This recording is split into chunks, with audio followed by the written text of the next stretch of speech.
आपल्या दादांना जाऊन 6 महिने होत आहेत. एकतर 6 महिने असे भराभरा गेले की कळलंच नाही. आणि पहिल्या दिवसापासून आमची सगळ्यांची इच्छा आहे, मागणी आहे की एक सखोल चौकशी झाली पाहिजे. त्यांनी पहिल्या महिन्याभरात आपल्याला एक प्राथमिक अहवाल तिथं दिला, पण तो आम्हाला काही पटला नाही. त्याच्यात अनेक मुद्दे त्यांनी जे घेतले ते चुकीचे आहेत. तुम्ही जर तिथं गेला, बारामतीत गोजूबावी म्हणून एक गाव आहे, तर तिथं खूप गोष्टी त्या प्राथमिक अहवालमध्ये जे त्यांनी लिहिलेले ते सगळे चुकीचे ठरलेले आहेत. तरी आम्ही सगळे इथं थांबलो आहे आणि आज काकांना जाऊन 6 महिने झाले. पण खंत एकाच गोष्टीची आहे की आत्तापर्यंत सत्य हे जनतेच्या समोर आलेलं नाही आहे.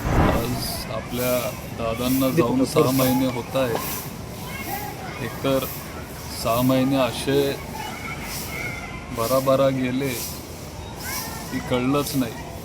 आणि पहिल्या दिवसापासून आमची सगळ्यांची इच्छा आहे, मागणी आहे की एक सखोल चौकशी झाली पाहिजे. त्यांनी पहिल्या महिन्याभरात आपल्याला एक प्राथमिक अहवाल तिथं दिला, पण तो आम्हाला काही पटला नाही. त्याच्यात अनेक मुद्दे त्यांनी जे घेतले ते चुकीचे आहेत.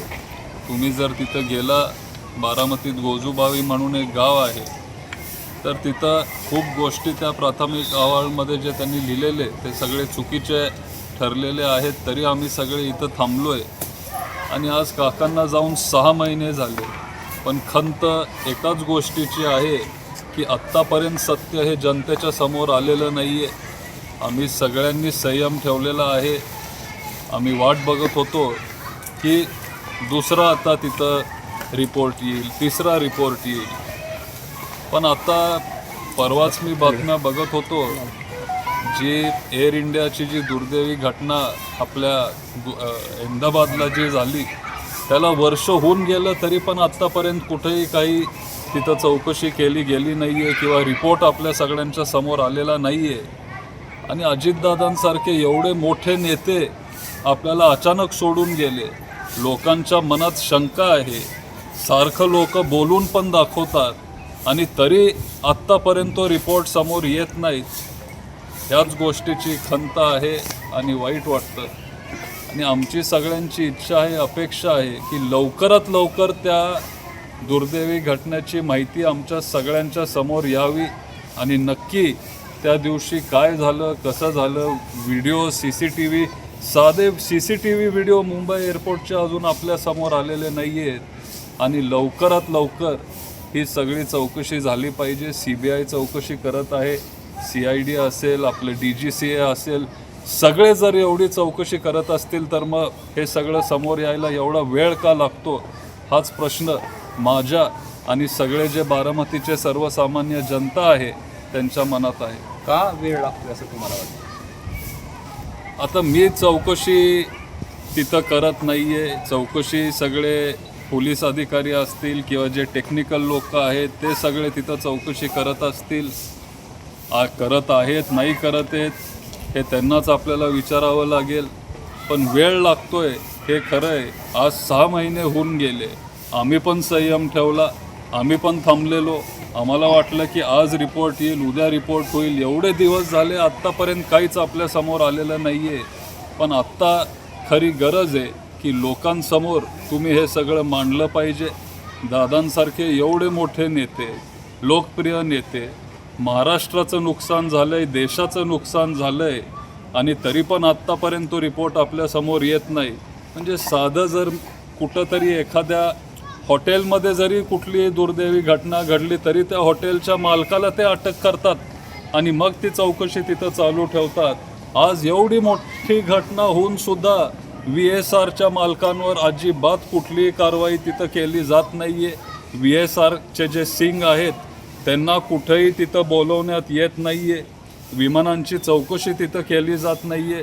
त्यांचं मेंटेनन्स व्यवस्थित होत नाही आहे. हे पूर्वीपासून लोक म्हणत होते की VSR कंपनीच्या विमानांचं मेंटेनन्स नीट होत नाही.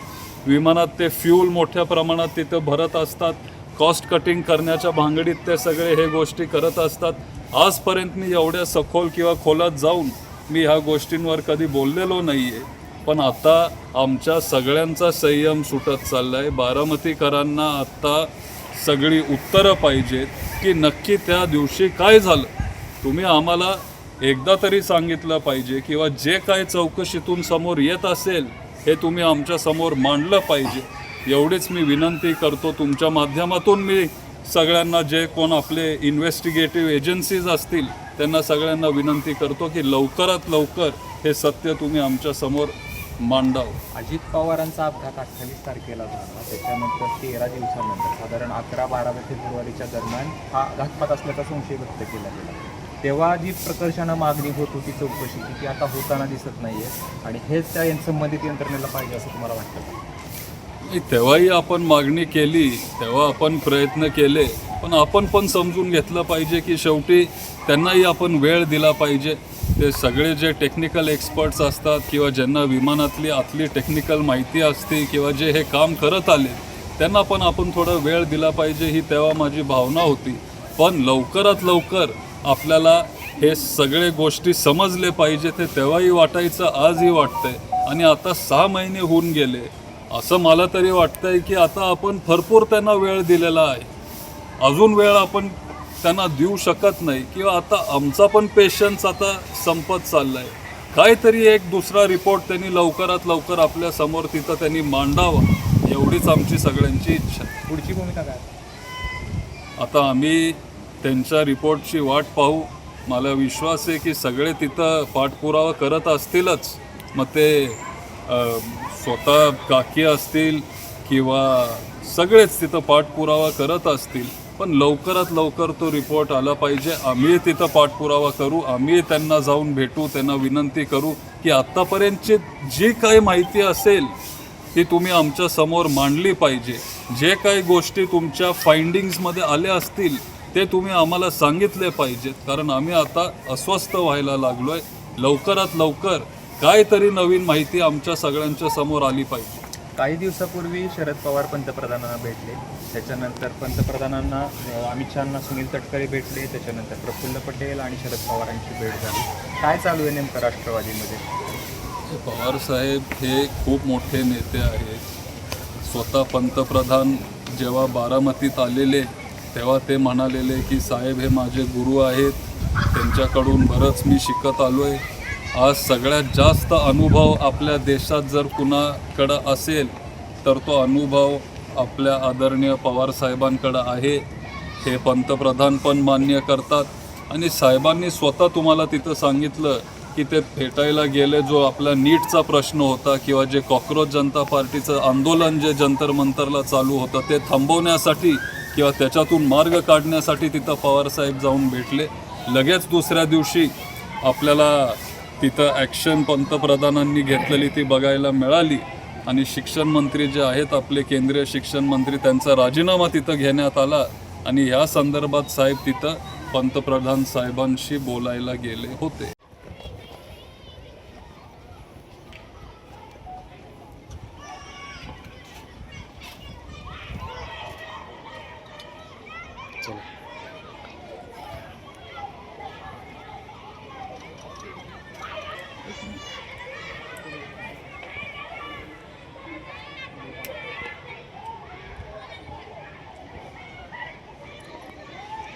इकडं